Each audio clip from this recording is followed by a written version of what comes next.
శ్రీమాత్రే నమః. అందరికీ కూడా అమ్మవారి యొక్క ఆశీస్సులు ఉండాలని మనస్ఫూర్తిగా ఆ లలితమ్మను వేడుకుంటూ ఈరోజు దేవి నవరాత్రులలో 7వ రోజు దుర్గమ్మను శ్రీ లలితా త్రిపుర సుందరి దేవిగా అమ్మవారిని అలంకరిస్తారు.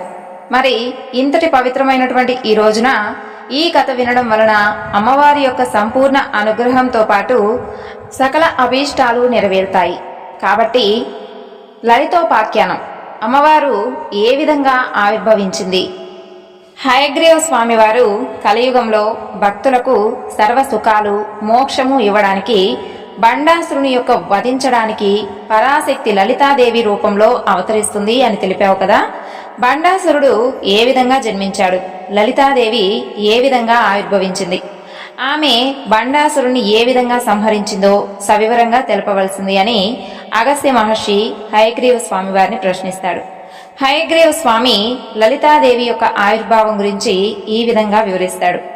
దక్షుని కూతురైనటువంటి సతీదేవికి పరమేశ్వరుడితో వివాహం జరుగుతుంది.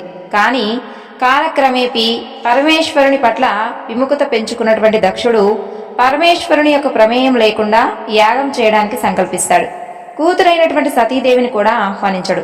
తండ్రి యొక్క అంతరంగం తెలియనటువంటి సతీదేవి ఆయన తలపెట్టినటువంటి యాగం గురించి తెలుసుకొని ఆనందంతో ఉప్పొంగిపోతూ భర్త ఎంత చెప్పినా కూడా వెళ్ళొద్దని వారిస్తున్నా కూడా లెక్క చేయకుండా యాగానికి వెళ్తుంది.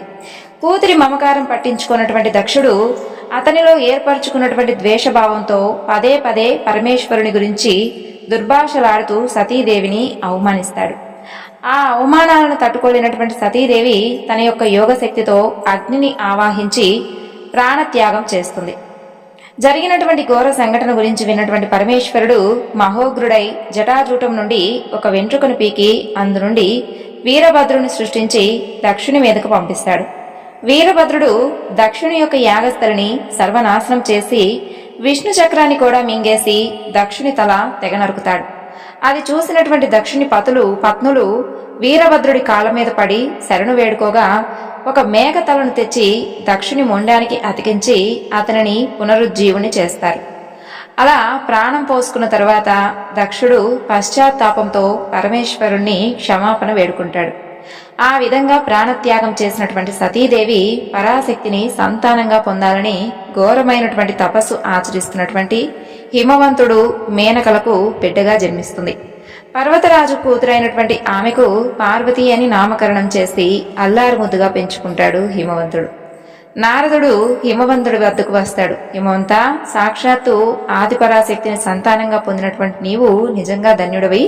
సతీదేవి తనను వదిలి వెళ్లిపోయిన తర్వాత పరమేశ్వరుడు సన్యాసిగా మారిపోయి తాను ఆశ్రమంలో తపస్సు చేస్తూ ఉన్నాడు. నీ కుమార్తెను గనక ఆయన సేవకు వినియోగించావు అంటే నీకు ఎంతో శ్రేయస్కరం అని చెప్పినటువంటి నారదుని మాటలకు హిమవంతుడు ఎంతగానో సంతోషిస్తాడు. తన కుమార్తెను వెంటబెట్టుకుని తపస్సు చేసుకుంటున్నటువంటి పరమేశ్వరుని యొక్క స్థావరానికి వెళ్లి ముందుగా నంది అనుమతి తీసుకొని శివుని వద్దకు వెళ్లి పార్వతిని ఆయన సేవలకు వినియోగించమని అనుమతి వేడుకుంటాడు. తన యొక్క సమ్మతి తెలిపినటువంటి పరమేశ్వరునికి ఆనాటి నుండి సేవలు చేయసాగింది పార్వతీదేవి. పరమేశ్వరుడు నిరంతరం యోగ దీక్షలో ఉంటాడు. ఆ విధంగా సమయం గడుస్తూ ఉండగా తారకుడు అనేటటువంటి రాక్షసుడు స్వర్గంలోని దేవతలందరినీ కూడా బాధించడం మొదలెడతాడు. అతను పెట్టేటటువంటి హింసలు భరించలేనటువంటి దేవతలు బ్రహ్మ వద్ద మొరపెట్టుకోగా ఆయన శివునికి పార్వతికి కలిగేటటువంటి పుత్రుడే ఆ అసురుణ్ణి చంపగలుగుతాడు. కాబట్టి మీరందరూ కలిసి శివపార్వతుల కళ్యాణం జరిగేలా ప్రయత్నించండి అని చెబుతాడు. ఇక బ్రహ్మ తాను చేస్తున్నటువంటి సృష్టి అభివృద్ధి చెందకపోవడంతో శ్రీహరిని గురించి తపస్సు చేస్తాడు. ఆయన తపస్సుకు మెచ్చుకొని ప్రత్యక్షమైనటువంటి లక్ష్మీనారాయణుడు బ్రహ్మ మనసులోని కోరిక తెలుసుకుంటారు.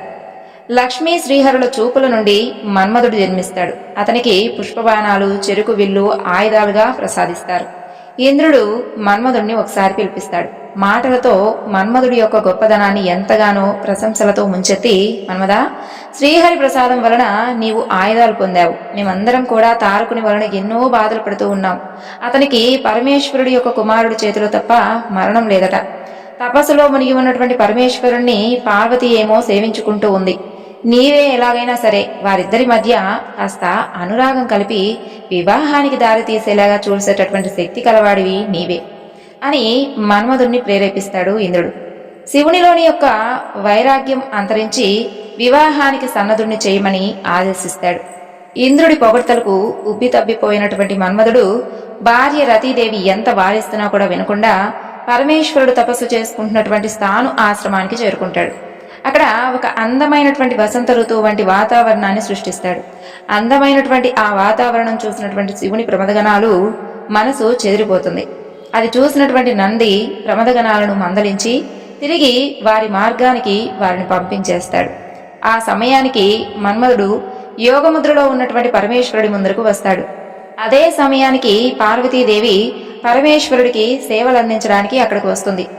పరమేశ్వరునికి నమస్కారం చేసి లేవబోతున్నటువంటి పార్వతీ వస్త్రం కొద్దిగా పక్కకు తొలుగుతుంది.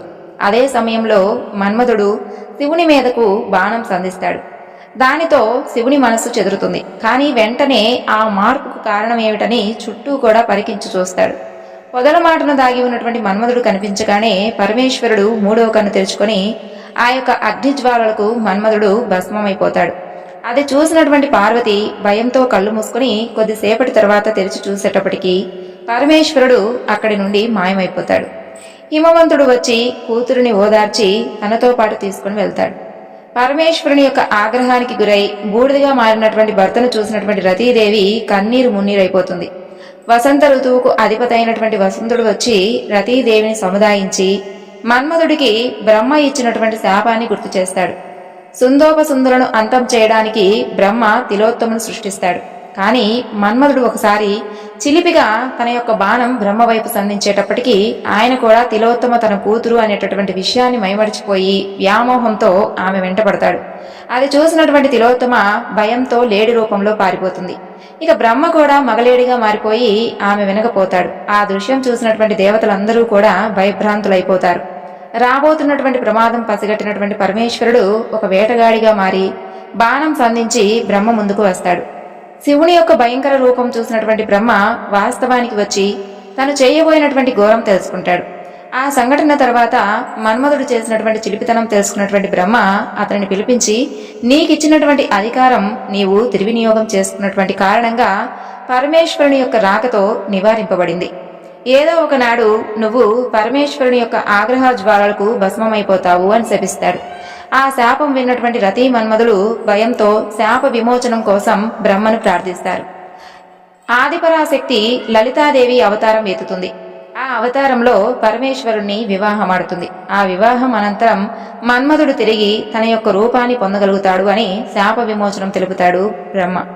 ఆ యొక్క వృత్తాంతం వినిపించినటువంటి వసంతుడు, అమ్మా, ఎంతటి వారైనా సరే శాప ఫలితం అనుభవించక తప్పదు. ఏది ఏమైనా కానీ బ్రహ్మ చెప్పినట్లుగా నా సోదరుడు మన్మధుడు మరలా తిరిగి పుడతాడు. అంతవరకు ధైర్యంగా ఉండి లలితాదేవిని పూజిస్తూ ఉండు అని ధైర్యవచనాలు పలుకుతాడు. ఇక రుద్రగణాల నాయకులలో ఒకడైనటువంటి చిత్రకర్మ భస్మమైనటువంటి మన్మధుడి ఊడితతో ఆడుకుంటూ బాలుడి రూపంలో ఒక బొమ్మను తయారు చేస్తాడు. ఆ విధంగా తయారు చేసినటువంటి బొమ్మను పరమేశ్వరుని వద్దకు తీసుకెళ్లి చూపిస్తాడు. శివలీలలు అనిరోచనీయం కదా. పరమేశ్వరుడి వద్దకు వెళుతూ ఉండగానే ఆ బొమ్మకు ప్రాణం వచ్చి బాలుడు ఒక్క గెంతుతో పరమేశ్వరుడికి చిత్రకర్మకు ప్రణామం చేస్తాడు. చిత్రకర్మ ఆనందానికి పట్టపగ్గాలుండవు. ఆ బాలుడికి శతరుద్రీయ మంత్రం ఉపదేశించి తపస్సు చేసుకోమని ఆదేశిస్తాడు. ఇక ఆ బాలుడు అదే విధంగా మంత్రపఠనం చేస్తూ తపస్సు చేయడం మొదలెడతాడు. తపస్సు చివరి దశకు చేరుతూ ఉండగా పరమేశ్వరుడు ప్రత్యక్షమవుతాడు. ఇక ఆ బాలుడు ఆనందంతో నాతో యుద్ధం చేసిన వారు ఎవరైనా సరే తమ శక్తిలో సగం పోగొట్టుకోవాలి, ఆ శక్తి నా శక్తిలో చేరాలి, నా ప్రత్యర్థి ఉన్నటువంటి ఉపయోగించేటటువంటి ఏ ఆయుధమైనా సరే నన్ను బంధించకూడదు అంటూ ప్రత్యేకమైనటువంటి వరాలు ప్రసాదించమని వేడుకుంటాడు. పరమేశ్వరుడు వెంటనే వరాలు ప్రసాదించడమే కాకుండా 60 సంవత్సరాలు రాజ్యం ఏలే విధంగా మరొక వరం కూడా ఇస్తాడు. ఇదంతా గమనించినటువంటి బ్రహ్మ విసుగ్గా సిగ్గు సిగ్గు అని అర్థం వచ్చేలాగా బండ బండ అని అంటాడు. రాక్షస ప్రవృత్తి ఉన్నవాడవడం చేత బండాసురుడు అనే పేరు వస్తుంది. మహేశ్వరుని యొక్క క్రోధాగ్ని నుండి పుట్టడం వలన బండు మహాబలవంతుడు అవుతాడు. ఆలోగా మిగిలినటువంటి మన్మధుడి బూడిద నుండి విశుక్ర, విషంగా అనేటటువంటి ఇద్దరు రాక్షసులు పుడతారు. వారిద్దరూ కూడా బండాసురుడి యొక్క ముఖ్య అనుచరులవుతారు. వారితో పాటు వేలాది మంది రాక్షసులు ఆ బూడిద నుండి పుట్టుకొస్తారు. వారందరూ కలిసి బండాసురుణ్ణి 300 అక్షౌహిణుల సైన్యంగా ఏర్పడతారనమాట.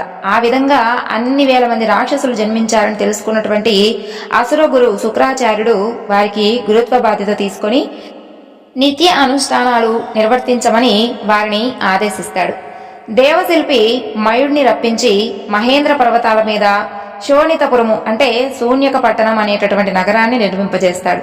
మయుడు శూన్యక పట్టణాన్ని స్వర్గం కంటే కూడా ఎక్కువ అందంగా తీర్చిదిద్దుతాడు. ఇక బ్రహ్మచేత హిరణ్యకశిపుడికి ఇవ్వబడినటువంటి కిరీటము, చామరాలు, గొడుగు, విజయము అనేటటువంటి ధనువు, సింహాసనాన్ని స్వీకరించి పట్టాభిషిక్తుడవుతాడు. రాక్షసులను ఆ నగరానికి రప్పించి బండాసురుణ్ణి రాజుగాను, విశుక్రుణ్ణి, విషంగుడిని యువరాజులుగాను నియమిస్తాడు. బండాసురుడికి సమ్మోహిని, కుమిదిని, చిత్రాంగి, సుందరి అనేటటువంటి 4 భార్యలు ఉంటారు. శుక్రాచార్యుడి ఆధ్వర్యంలో హోమాలు, వేదపఠనం, తపస్సు సక్రమంగా జరుగుతూ ఉండేవి. అతను ధర్మపరుడై, శివారాధన తత్పరుడై యజ్ఞయాగాలు చేస్తూ చక్కగా పరిపాలిస్తూ ఉండేవాడు. అతని బలం పెరుగుతూ ఉంటుంది, ఇంద్రుడి బలం తరిగిపోతూ ఉండేది. అది గ్రహించినటువంటి నారాయణుడు మాయను సృష్టించి, నీవు బండాసురుని వద్దకు వెళ్లి అతన్ని మోహించి విషయ సుఖాలలో ఉండే విధంగా చూడాలి అని చెప్పి నారాయణుడు మాయను ఆజ్ఞాపిస్తాడు. విష్ణువు ఆనతి మీద మాయ బండాసురుని మోహంలో ఉంచెత్తి విషయ సుఖాల్లో పడేసి యజ్ఞాలు, శివారాధన మర్చిపోయే విధంగా చేస్తుంది. అదను చూసుకొని నారదుడు ఇంద్రుని వద్దకు వెళ్లి, ఇంద్రా, బండాసురుడు ఎలాగో మాయామోహితుడై ఉన్నాడు. దేవి పరాశక్తిని ఆరాధిస్తే ఇప్పుడు శ్రేయస్సు కలుగుతుంది అని చెబుతాడు. నారదుని యొక్క సూచన మేరకు హిమాలయ పర్వతానికి వెళ్ళినటువంటి ఇంద్రుడు దేవతలందరితో కలిసి పరాశక్తిని పూజిస్తాడు. శుక్రుడు బండాసురుణ్ణి కలుసుకొని, రాజా, శ్రీహరి మీ జాతిని నిర్మూలించడానికి ప్రయత్నం చేస్తూనే ఉన్నాడు. మిమ్మల్ని బలహీనుడుగా చేయడానికి మాయామోహితుణ్ణి చేశాడు. ఆ ప్రభావం వలన రాక్షసుల యొక్క శక్తి బలహీనమైంది. ఇంద్రుడు మిమ్మల్ని జయించడానికి తపస్సు కూడా మొదలుపెట్టాడు. అందుచేత నీవు వెంటనే ఇంద్రుని మీదకు దండెత్తవలసి ఉంది అని అంటాడు. ఇక శుక్రుడి యొక్క ఆజ్ఞను అనుసరించి బండాసురుడు ఇంద్రునిపైకి యుద్ధానికి వెళ్తాడు. కానీ వారు ప్రవేశించకుండా పరాశక్తి కోటను నిర్మిస్తుంది. బండాసురుడు పగలగొట్టినటువంటి కోట కూడా తిరిగి రావడంతో బండాసురుడు విచారంతో నగరం వైపు మరలిపోతాడు. ఇక బండాసురుడు తమ్ముళ్లతో, మంత్రులతో ఒక సభను ఏర్పాటు చేసి ఈ విధంగా చెబుతాడు. దేవతలు మనకు శత్రువులు. మన్మధుడు బ్రతికి ఉన్నంత వరకు ఎలాంటి సమస్య లేకుండా అన్ని సుఖ సౌఖ్యాలు అనుభవించారు. అదృష్టం కొద్దీ మనమంతా కూడా మన్మధుని యొక్క బూడిద నుండి జన్మించాము. ఇప్పుడు దేవతలందరూ కలిసి మరలా మన్మధుడు తిరిగి జన్మించాలని ఎంతగానో ప్రయత్నిస్తూ ఉన్నారు. ఆ ప్రయత్నాలు మనం మాత్రం తప్పకుండా అడ్డుకోవాలి. మనం ఈ రూపాలలో కనుక వెళితే దేవతలను ఎట్టి పరిస్థితిలోనూ గెలవలేం. కాబట్టి వాయు రూపంలో వారి యొక్క శరీరంలో ప్రవేశించాలి. ఆ విధంగా వారి శరీరాలను మన ఆధీనంలోకి తెచ్చుకొని కృషింపజేస్తే వారిని అంతం చేయడం అంత కష్టమేమీ కాదు. కాబట్టి ముల్లోకాలలోని జీవుల యొక్క శరీరాలలోకి మనం వాయు రూపంలో చేరుదాం. బండాసురుని యొక్క మాటలు విన్నటువంటి అసుర సైన్యం ఆనందంతో చిందులు తొక్కుతూ ఉంది. క్షణం కూడా ఆలస్యం చేయకుండా అక్షౌహీనుల సైన్యంతో కూడా బండాసురుడు వాయు రూపంలోకి మారి దేవలోకపు దేవతల మనసులో ప్రవేశించి వారి యొక్క మానసిక శక్తిని హరించి మొహాలను వికారంగా చేస్తాడు. ఆ విధంగా వికృతాకారాల్లో ఉన్నటువంటి దేవీ దేవతలకు ఒకరి మీద ఒకరికి ప్రేమ కూడా క్షీణించిపోతుంది. వారందరూ కూడా నిర్వీర్యులుగా మారిపోతారు. ఆ తర్వాత ఏ పని చేయటానికి అశక్తులైపోతారు. చివరకు వృక్షాలు, జంతువులకు కూడా అదే గతి పడుతుంది. అనుచరులతో కూడి విశుక్రుడు భూలోకంలో మానవులకు కూడా అదే గతిని పట్టిస్తాడు. ఇక మనుషులు చిరునవ్వు కూడా మర్చిపోతారు. సంతోషాలన్నీ కూడా హరించుకుపోయి ఒకరి మీద ఒకరు గౌరవం కోల్పోయి ఇతరులకు అండగా ఉండాలి అనేటటువంటి భావనను కూడా కోల్పోతారు. నిత్య కార్యాలలో ఆసక్తి నశించి నిర్వికారులై శిలలలాగా ప్రవర్తించడం మొదలెడతారు. రసాతలంలో విషంగుడు విజృంభిస్తాడు. నాగలోకంలో ఏ కారణం లేకుండా విచారంలో మునిగి ఒకరిని ఒకరు ద్వేషించుకుంటూ రసహీనులైపోతారు. ఆ విధంగా ముల్లోకాలు అల్లకల్లోలమైపోతాయి. స్వర్గలోకంలో బ్రహ్మతో సహా అందరు దేవతలు జరుగుతున్నటువంటి పరిణామాలకు ఆందోళన చెంది శ్రీహరి వద్దకు వెళ్తారు. శ్రీహరి ఆ సమయంలో కళ్ళు మూసుకొని ధ్యానంలో ఉన్నట్లుగా కనిపిస్తాడు. ఇక దేవతలందరూ కూడా స్తోత్ర పాఠాలు చేసిన తర్వాత కొంత తడువుకు ఆయన కళ్ళు తెరుస్తాడు. ఏమిటిది, మీరందరూ కూడా శక్తులు నశించినట్లుగా ఎండిపోయి కనిపిస్తున్నారు అని ఆశ్చర్యంగా ప్రశ్నిస్తాడు. మీరందరూ కూడా ఆ బండాసురుని యొక్క మాయకు బలైపోయారా? నాకు కూడా లక్ష్మీదేవి మీద ఆసక్తి తగ్గుతూ ఉంది. నేను బ్రహ్మ రుద్రుడు కారణ పురుషులము.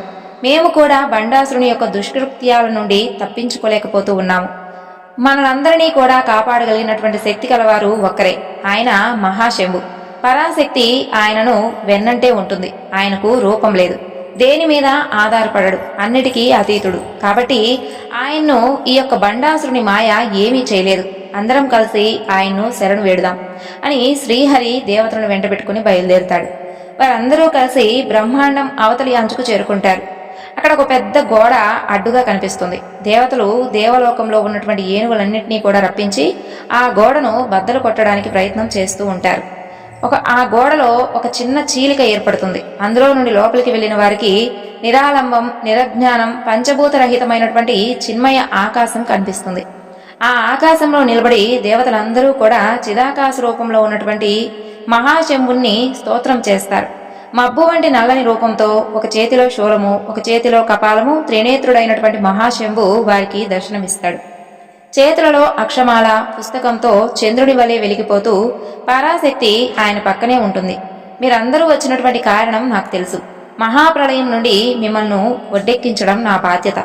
సాధారణ ప్రళయం అయితే విష్ణువు మనల్ని కాపాడగలడు. కానీ ఇప్పుడు వచ్చింది బండాసురుని వలన సంభవించినటువంటి కామ ప్రళయం. అందు నుండి కాపాడగలిగింది లలితా పరమేశ్వరి దేవి ఒక్కటే. లలితా పరమేశ్వరిని కేవలం పరాశక్తే సృష్టించగలదు. కాబట్టి అందరూ కూడా ఆమెను శరణు వేడండి అని అంటాడు మహాశంభు.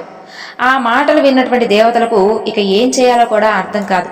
అసలు పరాశక్తిని ఏ విధంగా ప్రసన్నురాలను చేసుకోవాలో తెలుపమని మహాశంభును వేడుకుంటారు. ఆయన పరాశక్తిని ప్రసన్నురాలను చేసుకునేటటువంటి యజ్ఞ యాగాదుల విధి విధానము, ఆ తర్వాత జరగబోయేటటువంటి పరిణామాలు వివరించి దేవతలు చేయబోయేటటువంటి యాగానికి హోతగా ఉండడానికి అంగీకరిస్తారు. మహాశంభునాథుడు వాయు రూపంలో ప్రపంచంలోకి ప్రవేశిస్తాడు. క్రియాశక్తిగా మారినటువంటి పరాశక్తి సహాయంతో వాయుశక్తిని అంతటినీ కూడా ఉపయోగించి జల సముద్రం పూర్తిగా ఎండిపోయే విధంగా ఊదుతాడు. నిర్జలమైనటువంటి సముద్రంలో ఏర్పడినటువంటి గుంటలో తన యొక్క 3వ నేత్రంతో చిదగ్నిని ప్రజ్వలింపజేస్తాడు. అలా వెలుగుతున్నటువంటి అగ్ని పాతాళం నుండి బ్రహ్మలోకం వరకు వ్యాపించుంటుంది. హోమకుండం నక్షత్రాలతో అలంకరిస్తాడు. ఆ తర్వాత వేదాలలో చెప్పబడినట్లుగా ఒక యాగం మొదలెడతాడు. పుష్కల ఆవర్తక అన్నటువంటి ప్రళయ మేఘాలను హోమంలో నెయ్యి వేసేటటువంటి గరిటలాగా ఉపయోగిస్తాడు. హోమకుండంలో 6 సముద్రాలను సమర్పిస్తాడు. యాగ సమాప్తి సమయంలో అలంకరించుకున్నటువంటి దేవతలు ఆ గరిటలలో కూర్చొని తమను తాము హోమాగ్నికి సమర్పించుకుంటారు.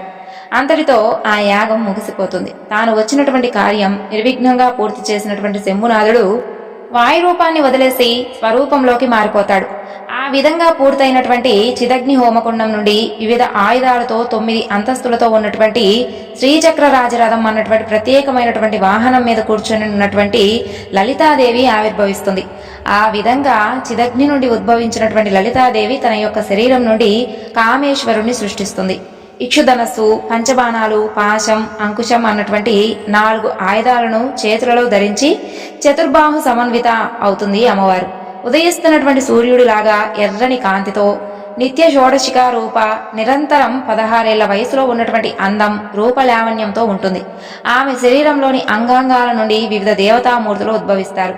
ఆ యొక్క అపురూప దృశ్యం కనులారా చూసినటువంటి ఇంద్రాది దేవతలు పరమానంద భరితులై మరలా మరలా ఆ తల్లికి నమస్కారం చేస్తారు. అదే సహస్రనామ పారాయణలో చెప్పినటువంటి చిదగ్ని కుండ సంభూత చక్ర రాజరథారూఢ దేవకార్య సముద్యత అనేటటువంటి పదాలకు వివరణ.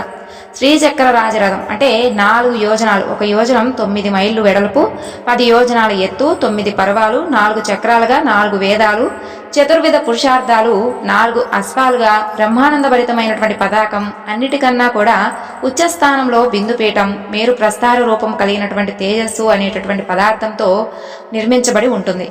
త్రివిధములైనటువంటి సృష్టి స్థితి లయలైనటువంటి ఆ దేవకార్యం అంటే దేవతల యొక్క శక్తులకు మించినటువంటి బండాసుర వధ ద్వారా ముల్లోకాలను కాపాడటం అని అర్థం. ఇక్కడ నుండి లలితాదేవి సహస్రనామాలలో అమ్మ వర్ణన ఉంటుంది. ఉదయిస్తున్నటువంటి 1000 కిరణములు కలిగినటువంటి సూర్యుడి కాంతితో 4 చేతులతో ఆ చేతులలో ధరించినటువంటి ఆయుధాలు ఆమె అందం ఒక్కొక్క నామంలో వివరించబడి ఉంటుంది. సంపత్కరి సమారూఢ సింధూర వ్రజ సేవిత లలితాదేవి చేతిలో ఉన్నటువంటి అంకుశం అన్నటువంటి అస్త్రం నుండి సంపత్కరీ దేవి ఉద్భవిస్తుంది. ఆమె రణకోలాహలం అనేటటువంటి మత్తగజం నదిరోహించి అమ్మవారు ఉంటుంది. తర్వాత అశ్వారూఢ దిష్టితాశ్వ కోటి కోటి బిరావృత పాసం నుండి అశ్వారూఢ అనేటటువంటి దేవత ఉద్భవిస్తుంది. ఆమె అపరాజిత అనేటటువంటి అశ్వం అధిరోహించి ఉంటుంది.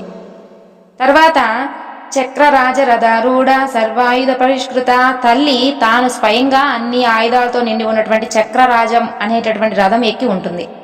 గేయ చక్రరథారూఢ మంత్రిని పరిసేవిత మంత్రిని దేవి గేయ చక్రం అనేటటువంటి రథం ఎక్కి ఉంటుంది. ఈ చక్రం చుట్టూ ఉన్నటువంటి త్రికోణమే గేయ చక్రం. ఆ తరువాత కిరిచక్ర రథారూఢ దండనాథ పురస్కృత వరాహములు అనేటటువంటి వరాహములచే లాగబడుతున్నటువంటి రథం మీద చేతిలో దండం దాల్చి దండనాథాదేవి ఉంటుంది. ఆ తరువాత లలితాదేవి కోపంతో చేసినటువంటి హోంకారం నుండి 6 కోట్ల మంది యోగినులు మరో 6 కోట్ల మంది భైరవులు పుట్టుకొస్తారు. ఆ అనంతమైనటువంటి శక్తిసేన ఒక్కసారిగా ఉద్భవిస్తుంది. వివాహం కాని వారు ఆ సింహాసనంపై ఆసీనులు కావడానికి అనర్హులు. మహాపురుష లక్షణాలు కలవారినే కూర్చుండబెట్టాలి. మరి ఈమె ఉత్తమ స్త్రీ, శృంగార దేవతలాగా చక్కగా ప్రకాశిస్తూ ఉంది. ఈమెను వివాహం ఆడటానికి పరమేశ్వరుడు తప్ప మరొకరు అర్హులు కారు అని బ్రహ్మ ఆలోచిస్తూ ఉన్నటువంటి సమయంలో పరమేశ్వరుడు తన రూపం మార్చి జగన్మోహనాకారంలో బ్రహ్మ ఎదుట నిలబడతాడు. ఇక బ్రహ్మ ఆనందంతో మహేశ్వరుడికి కామేశ్వరుడు అని పేరు పెడతాడు. పరాశక్తికి తగినటువంటి వరుడు కామేశ్వరుడే అని తలచినటువంటి దేవతలు దేవి వద్దకు వెళ్లి స్తుతిస్తారు. అప్పుడు కామేశ్వరుడు దేవి పరస్పరం ఆకర్షితులవుతారు. పరమేశ్వరి తన యొక్క చేతిలో ఉన్నటువంటి హారం ఆకాశంలోకి విసిరేస్తుంది. ఆ హారం కామేశ్వరుని కంఠంలో పడుతుంది. దేవతల యొక్క ప్రార్థనను మన్నించినటువంటి శ్రీహరి లలితా కామేశ్వరుల యొక్క వివాహం చేస్తాడు. కామేశబద్ధ మాంగళ్య సూత్ర శోభిత కందర. దీని అర్థం అదనమాట. దేవతలు చెరుకు విల్లును, శ్రీహరి పుష్పాయుధాన్ని, వరుణుడు నాగపాశాన్ని, విశ్వకర్మ అంకుశాన్ని, అగ్నిదేవుడు కిరీటాన్ని, సూర్యచంద్రుడు కర్ణాభరణాలను, మధుర పాత్రను, కుబేరుడు చింతామణిని, లక్ష్మీదేవి ఛత్రాన్ని, చంద్రుడు వింజామరణాలను లలితా కామేశ్వరులకు బహుకరిస్తారు. బ్రహ్మ కుసుమాకారం అనేటటువంటి విమానాన్ని ఇస్తాడు. ఆ తరువాత దేవతలందరూ కూడా పరాశక్తిని పలు విధాలుగా కీర్తిస్తారు. నారదుడు నమస్కరించి, తల్లి నీవు పరబ్రహ్మవు, సాధుజన రక్షణకై ఆవిర్భవించావు. బండాసురుడు ముల్లోకాలను హింసకు గురిచేస్తూ ఉన్నాడు తల్లి. దేవతలందరూ కూడా భయభ్రాంతులై ఇక్కడే నివాసాలు ఏర్పరచుకొని ఉంటూ ఉన్నారు. నీవు కనుక అభయం ఇస్తే వారిక తమ తమ గృహాలకు తిరిగి వెళ్ళిపోతారు అని విన్నవించుకుంటాడు. అప్పుడు పరాశక్తి అభయంతో సంతుష్టులైనటువంటి వారు తిరిగి గృహాలకు మరలిపోతారు. మహాశంభుడి ప్రశంసలతో లలితాదేవి సృష్టి కార్యక్రమం కొనసాగిస్తుంది. ఎడమ నేత్రము నుండి చంద్రతత్వంతో బ్రహ్మాండలక్ష్మి, కుడి నేత్రము నుండి సూర్యతత్వంతో విష్ణు పార్వతి, మూడవ నేత్రము నుండి అగ్నితత్వంతో రుద్ర సరస్వతులు ఉద్భవిస్తారు. లక్ష్మీ విష్ణువులు అలాగే శివపార్వతులు బ్రహ్మ సరస్వతులు దంపతులవుతారు. వారి వారి సృష్టి కార్యం కొనసాగించమని అమ్మ ఆదేశిస్తుంది. పొడవైనటువంటి కేశాల నుండి అంధకారం, కన్నుల నుండి సూర్యచంద్ర అగ్నులు, నుదిటి మీద ఉన్నటువంటి ఆవరణం నుండి నక్షత్రాలు, పాపిటి గొలుసు నుండి నవగ్రహాలు, కనుబొమ్మల నుండి న్యాయశాస్త్రం, ఊపిరి నుండి వేదాలు, వాక్కు నుండి పద్య నాటకాలు, చిపుకము నుండి వేదాంగాలు, కంఠము మీద ఉన్నటువంటి 3 మడతల నుండి వివిధ శాస్త్రాలు సృష్టి చేస్తుంది. తర్వాత వక్షస్థలం నుండి పర్వతాలు, మనసు నుండి చిదానందము, హస్తనగరముల నుండి విష్ణు దశావతారాలు, అరచేతుల నుండి ఉభయ సంధ్యలు ఆవిర్భవిస్తాయి. హృదయం బాలాదేవి, జ్ఞానం శ్యామలాదేవి, అహంకారం వారాహీదేవి, చిరునవ్వు విఘ్నేశ్వరుడుగా రూపుదిద్దుకుంటాయి. అంకుశం నుండి సంపత్కరీ దేవిని, పాశం నుండి ఆశ్వారూఢాదేవిని, కపోలాల నుండి నకులేశ్వరి, కుండలిని నుండి గాయత్రిని సృష్టిస్తుంది. చక్రరాజరథానికి ఉన్నటువంటి 8 చక్రాల నుండి 8 మంది దేవతలు పుడతారు. 9వ ప్రాకారం బిందుపీఠంలో ఆ తల్లి ఆసీనురాలై ఉంటుంది. చివరకు చక్రరాజరథ సంరక్షక దేవతలను సృష్టిస్తుంది. లలితాదేవి సృష్టి కార్యం పూర్తి చేసి పతి శివకామ సుందరుడి శివచక్రం సృష్టించమని ఎంతగానో వేడుకుంటుంది. ఆయన చేసినటువంటి హోంకారం నుండి 23 మంది శివచక్ర దేవతలు పుట్టుకొస్తారు.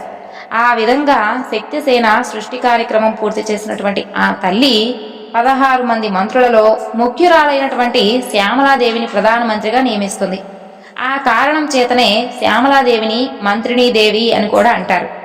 చక్రరాజరథం నుండి సృష్టించబడినటువంటి రథాలలో ఒకటైనటువంటి 7 పర్వాలు కలిగినటువంటి గేయ చక్రరథం మీద శ్యామలాదేవి అధిరోహించి లలితాదేవికి కుడి పక్కన ఉంటుంది. గేయ చక్ర రథారూఢ మంత్రిని పరిసేవిత అని అర్థం.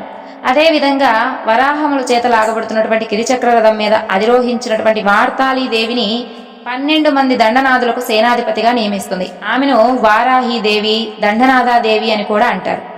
లలితాదేవి తన యొక్క కనుబొమ్మల నుండి గద సృష్టించి దండనాథాదేవికి ఇస్తుంది. గిరిచక్ర రథారూఢ దండనాథ పురస్కృత. శక్తిసేనను సంపూర్ణంగా కూర్చుకున్నటువంటి లలితాదేవి బండాసురుని మీద యుద్ధానికి బయలుదేరుతుంది. ఆమె అంకుశం నుండి సంపత్కరీ దేవి తనతో పాటు పుట్టినటువంటి అనేక ఏనుగుల సమూహంతో లలితాదేవి వెనుకనే ఉంటుంది. అమ్మ తన యొక్క గజాయుధమునకు సంపత్కరీ దేవిని అధికారినిగా నియమిస్తుంది.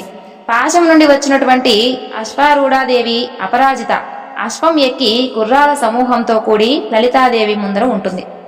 యుద్ధవేరి మోగిస్తూ లలితాదేవి శక్తిసేనతో సాగిపోతూ ఉంటుంది. దండనాథాదేవి తన యొక్క రథం మీద నుండి దిగి వజ్రఘోషం అనేటటువంటి సింహం మీద కూర్చుని ఉంటుంది. ఆ సైన్యం అంతా కూడా లలితాదేవి ద్వాదశనామ స్తోత్రం చేస్తూ ఉంటుంది. గేయ చక్ర మీద ఉన్నటువంటి మంత్రిణీ దేవిని ఆమె అనుచరులు షోడశనామ కీర్తన చేస్తూ సాగుతారు. మంత్రిణీదేవి హస్తం మీద ఉన్నటువంటి పక్షి నుండి చేతిలో ధనస్సు ధరించి ధనుర్వేదుడు అవతరిస్తాడు. మాతా, ఇది చిత్రజీవం అనేటటువంటి ధనస్సు. ఇది అక్షయ తూణీరం. అసుర సంహారానికి వీటిని ఉపయోగించు అని ఆమెకు అందజేస్తాడు. లలితాదేవి, వార్తాళీదేవి, శ్యామలాదేవిని సేవనాయకులుగా నియమించిన తరువాత ఆమె చేసినటువంటి హోంకారంలో నుండి 64 కోట్ల మంది యోగినులు, అంతమందే భైరవులు, లెక్కలేనంత శక్తిసేన పుట్టుకొస్తారు. అలా ఆమె నుండి ఉత్పన్నమైనటువంటి 4 సముద్రాల ఘోష రణబేరిగా మరిన్ని వాద్యా విశేషాలు వెన్నంటగా బండాసుర వదకు రణరంగానికి బయలుదేరి వెళ్తుంది. కిరిచక్ర రథం నుండి వజ్రఘోషం అనేటటువంటి సింహాన్ని అధిరోహించినటువంటి దండనాథాదేవిని ద్వాదశ నామాలతో స్తోత్రపాఠం చేస్తుంది. ఆ తర్వాత గేయ చక్ర రథంలో బయలుదేరినటువంటి మంత్రిణీదేవి యుద్ధకవాతు వాయిద్యాలు మోగిస్తుంది. ఆమె సేన చక్కగా అలంకృతులై వీణ మొదలైనటువంటి వాయిద్యాలతో గానం చేస్తూ కొనసాగుతారు. మంత్రిణీ దేవిని సంగీత యోగిని శ్యామ, శ్యామల, మంత్రనాయిక, మంత్రిని, సచివేశాని, ప్రధానేషి, కుశప్రియ, వీణావతి, వైనికి, ముద్రిణి, ప్రియకప్రియ, నిప్రప్రియ, కదంబవేశ్య, కదంబ వనవాసిని, సదామాల అనేటటువంటి 16 నామాలతో ఆమెను అనుసరిస్తున్నటువంటి సేన షోడశనామ స్తోత్రపాఠం చేస్తుంది. ఆమె చేతిలో ఉన్నటువంటి చిలుక పిల్ల నుండి ధనుర్వేదం ఆవిష్కరింపబడుతుంది. 4 చేతులు, 3 తలలు, 3 కన్నులు కలిగినటువంటి వీరుడు ఆమెను నమస్కరించి, తల్లి, బండాసురునితో యుద్ధానికి బయలుదేరుతున్నావు. చిత్రజీవం అనేటటువంటి ఈ ధనస్సు స్వీకరించు, అక్షయ బాణంలా ప్రకాశిస్తూ ఉంటుంది అని చెప్పి ధనస్సును 2 అమ్ముల పొదలను శ్యామలాదేవికి ఇస్తాడు. ఆమెకు యంత్రిణి, తంత్రిణి అనేవారు చిలికత్తెలుగా ఉంటారు. వారు చిలుకను, వీణను ధరించి ఆమె వెంట బయలుదేరతారు. తర్వాత స్తోత్రపాఠాలు, గానాలతో ఆ సైన్యం అనుసరిస్తూ ఉండగా 4 చేతులలో చెరుకగడ, బాణాలు, శూలము, అంకుశము ధరించినటువంటి లలితాదేవి కథన రంగంలోకి బయలుదేరుతుంది.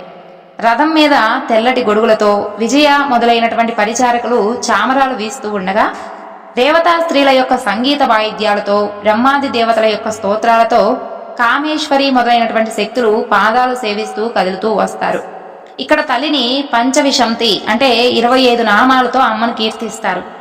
ఆ విధంగా లలితాదేవి శక్తిసేనతో బండాసురుని వధించాలి అన్నటువంటి ఉత్సాహంతో బయలుదేరుతుంది. ఆ రథము 9 అంతస్తులు కలిగి ఉంటుంది. అది 9 అంతస్తుల రథం. వాటినే నవావరణాలు అని అంటారు.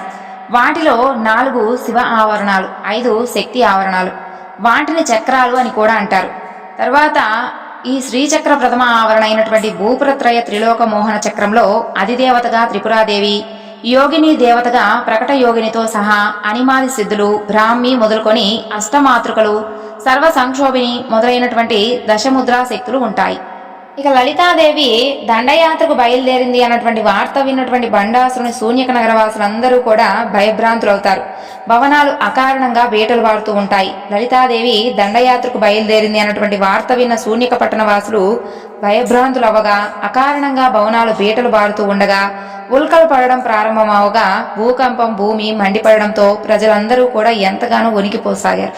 చారుల ద్వారా ఈ యొక్క సమాచారం విన్నటువంటి బండాసురుడు భయపడగా తమ్ముడు విశుక్రుడు విషంగుణ్ణి పిలిపిస్తాడు. సామంతరాజులు అందరూ కూడా సభాస్థలికి చేరుకుంటారు.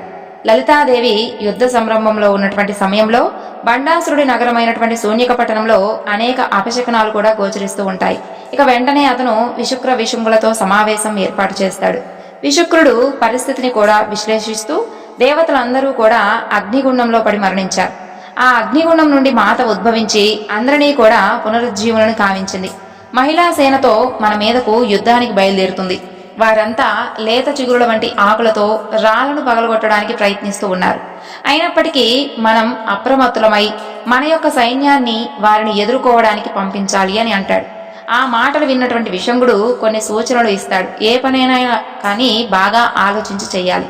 ముందుగా మన యొక్క గూఢాచారులను పంపించి వారి సైన్యం యొక్క బలం అంచనా వేయండి. ఏ పరిస్థితుల్లోనూ వారిని తక్కువగా అంచనా వేయకూడదు. గతంలో హిరణ్యకశిపుడు ఒక జంతువు చేతిలో మరణించాడు. శంభనిశంభులు ఒక మహిళ చేతిలో హతమయ్యారు. కాబట్టి వారి గురించి మరింత సమాచారం సంపాదించాలి. అసలు ఆమె ఎవరు, ఆమెకు అండదండగా ఉన్నవారెవరు, ఆమెకు కావలసింది ఏమిటి, ఈ ప్రశ్నలన్నిటికీ కూడా సమాధానం కావాలి అని వివరంగా చెబుతాడు.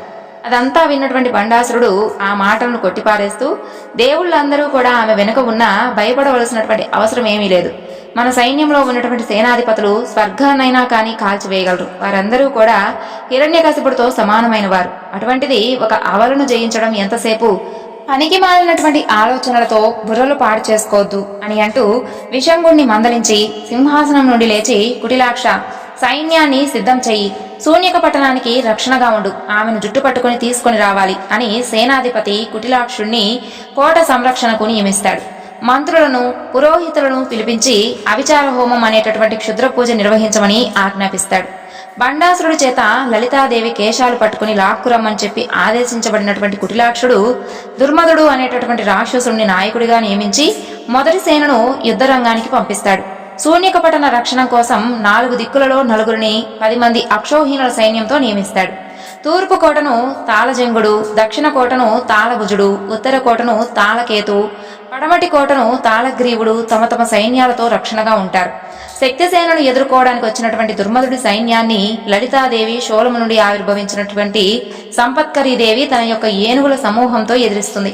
తను పంపించినటువంటి సైన్యం పరారవడంతో అది చూసినటువంటి దుర్మదుడు స్వయంగా ఒంటె వాహనుడై యుద్ధరంగ ప్రవేశం చేస్తాడు. రణకోలాహలం అనేటువంటి ఏనుగును అధిరోహించినటువంటి సంపత్కరీదేవి అతనిని ఎదుర్కొంటుంది. అప్పుడు జరిగినటువంటి భీకర పోరాటంలో సంపత్కరీదేవి కిరీటంలో ఉన్నటువంటి ఒక వజ్రపు రాయిని దుర్మదుడు పగలగొడతాడు. దాంతో ఇంకా ఆగ్రహించినటువంటి దేవి దుర్మదుడిని గుండెలో బాణాలు నాటి చంపుతుంది.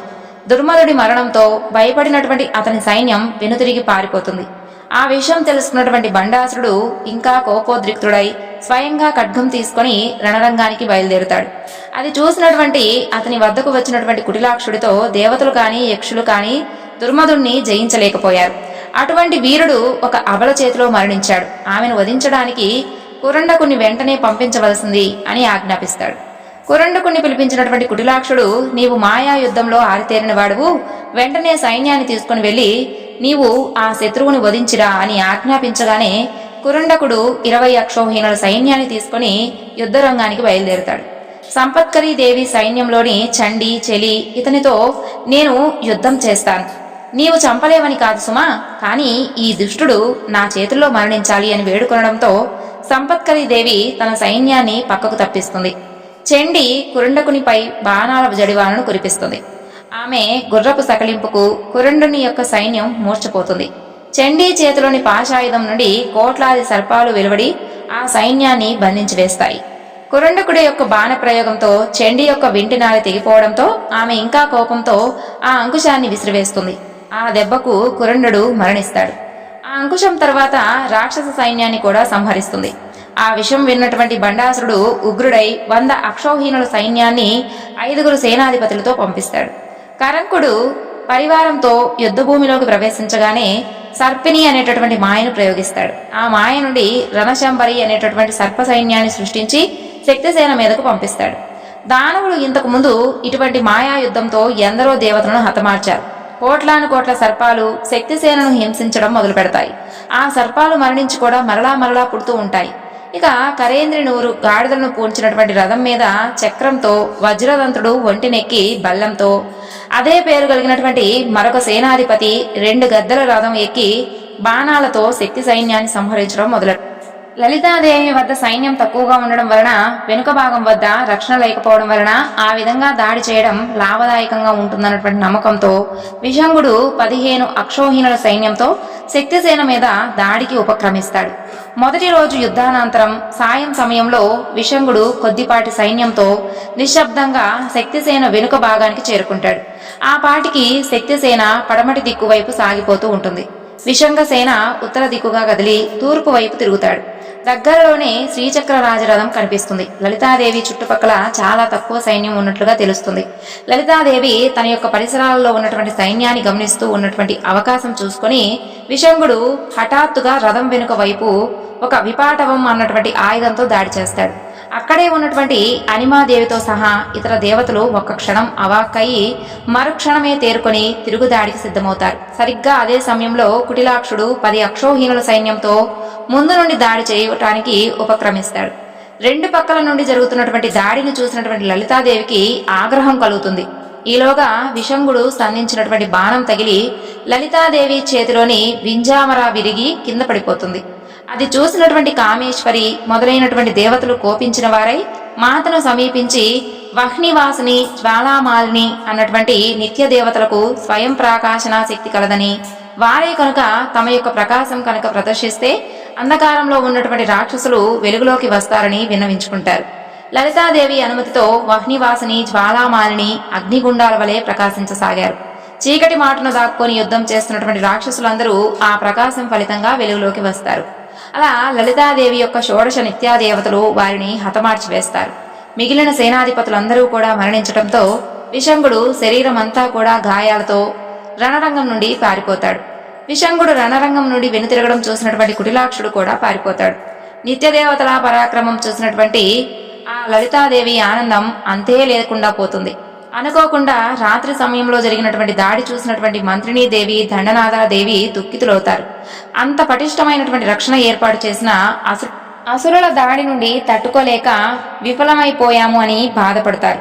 ఇరువురు కలిసి లలితాదేవి వద్దకు వెళ్లి జరిగినటువంటి సంఘటనకు తమ యొక్క బాధను వ్యక్తపరిచి కోట రక్షణకై మరింతగా పటిష్టమైనటువంటి ఏర్పాట్లు చేస్తారు.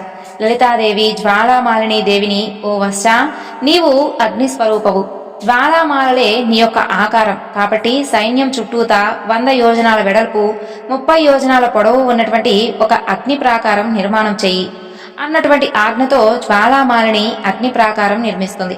దేవీ సైన్యం రాకపోకలకు వీలుగా శూన్యపురానికి అభిముఖంగా గోడకు దక్షిణ కోస వద్ద 1 యోజన భాగం వాకిలి ఏర్పాటు చేస్తుంది. దండనాథాదేవి కూటమిలో ఒకరైనటువంటి స్తంభినీదేవి 20 అక్షోహీనుల సేనతో వాకిలి వద్ద కావలిగా ఉంటుంది. శత్రువుల కోట ఆక్రమణకు విఘ్నకారిణి అయినందున ఆమెను విఘ్నదేవి అని కూడా అంటారు. ఇక ఏర్పాట్లన్నీ పూర్తయ్యేసరికి సాయం సమయం అవుతుంది. ఆ సమాచారం తెలిసినటువంటి బండాసురుడికి భయం ఆవరించి తదుపరి కార్యం గురించి ఆలోచించడం ప్రారంభిస్తాడు. ఈసారి చతుర్బాహు మొదలుకొని ఉపమాయుడి వరకు తనకున్నటువంటి 30 మంది కొడుకులను యుద్ధరంగంలోకి దింపుతాడు. కుమారులారా, ఈ సృష్టిలో మీతో సమానమైనటువంటి వారు మరెవ్వరూ లేరు. మాయావి అయినటువంటి ఒక స్త్రీ మన వారిని అందరినీ కూడా సంహరిస్తుంది. మీరు ఆమెను ఓడించి సజీవంగా పట్టుకోండి అని ఆదేశిస్తాడు. యుద్ధరంగంలో దేవికి కుడి ఎడమలలో శ్యామల దండనాయకులు, ముందు వెనుక సంపత్కరి అశ్వారూఢలు సైన్య సమానూతులై వ్యూహాలు పన్ని రక్షణగా ఉన్నటువంటి సమయంలో బండపుత్రుడు అమితమైనటువంటి సైన్యంతో ఒక్కసారిగా వెనక నుండి ముట్టడి చేస్తారు. ఆ సమయంలో ముమ్మూర్తుల తల్లిలే పోలినటువంటి లలితాదేవి కుమార్తె అయినటువంటి బాలాదేవి తల్లి సమీపంలోనే ఉంటుంది. ఆమె నిత్య బాలాస్వరూపిణి. బండాసురుని కొడుకులు యుద్ధరంగంలోకి ప్రవేశించినటువంటి వార్త తెలిసి ఆ బాలిక వారిని తాను ఎదుర్కొంటానని అనుమతి ఇవ్వమని తల్లిని వేడుకుంటుంది. మొదట లలితాదేవి సందేహం వ్యక్తపరిచిన కుమార్తె యొక్క శౌర్యం, ఆత్మశక్తి తెలుసుకొని బండపుత్రులను ఎదుర్కోవడానికి అనుమతించి కవచాన్ని బహుమతిగా ఇస్తుంది. 100 హంసలచే లాగబడుతున్నటువంటి కర్ణి అనేటటువంటి రథం ఎక్కి బాలాదేవి యుద్ధరంగంలోకి ప్రవేశించడం చూసినటువంటి మంత్రిని, దండనాయకులు ఆశ్చర్యచకితులవుతారు. కానీ వెనువెంటనే కర్తవ్యం తెలుసుకొని ఆమెకు సంరక్షణకు అంగరక్షకులుగా నిలబడతారు. బాలాదేవి బండాసురుడి యొక్క 30 మంది కొడుకులతో చేస్తున్నటువంటి భీకరమైనటువంటి పోరాటం చూసిన వారందరూ కూడా విస్తుపోతారు. యుద్ధం 2వ రోజు పూర్తిగా బాలాదేవి పోరాటం కొనసాగించి ఆ సాయం సమయంలో ఒకేసారి 30 బాణాలు ప్రయోగించి 30 మంది బండాసుర పుత్రులను ఒక్కసారిగా హతమారుస్తుంది. ఆ దృశ్యం అంతా చూసినటువంటి లలితాదేవి ఆనందంతో కుమార్తెను ఆలింగనం చేసుకుంటుంది. తరువాత బండాసురుడు దుఃఖక్రాంతుడవుతాడు. ఆ దుష్టురాలని నా ఖడ్గంతో సంహరించి బంధువులతో విశ్రాంతి పొందుతాను అని నిస్సహాయుడై స్వయంగా యుద్ధరంగానికి తరలి వెళ్తాడు. అతన్ని సముదాయించినటువంటి విశంగుడు విశక్రుడు తాము కూడా స్వయంగా శత్రువులను